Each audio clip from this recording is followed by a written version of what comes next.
Welcome to the Stat Tree video module for Friedman's test. To test whether there are differences between three or more ordinal variables, the Friedman's test would be appropriate. This test is similar to the Repeated Measures ANOVA, but for ordinal or non-normally distributed continuous variables. You will need three ordinal variables or three continuous variables where the assumption of a normal distribution for the variables has not been met in order to run this test. In looking at the preferred entertainment viewing survey, any one of the scale questions 3 through 7 could be treated as ordinal variables for our demonstration. For this demonstration, we will use questions 5, 6, and 7.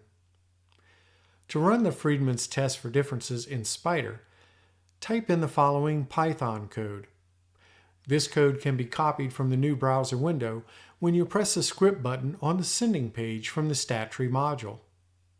If you have already saved your code, press on the File Open icon above the editor pane, browse to the location of the Python script, then press Open.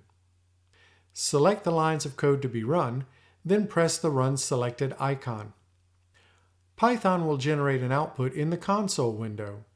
As with all statistical tests, the first result to look for is the significance figure associated with the test score. If the significance figure meets your preset criterion, you will need to report your test results in your research paper. You will find that significance figure here. In this test, we have met our significance criteria. Here is your test result.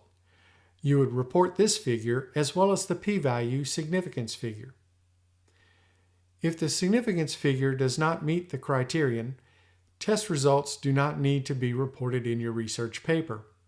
However, you will need to report that the test failed to find a significant difference or relationship in the data. To see what this output looks like along with a reporting example, press the Output button on the sending page from the Stat Tree module.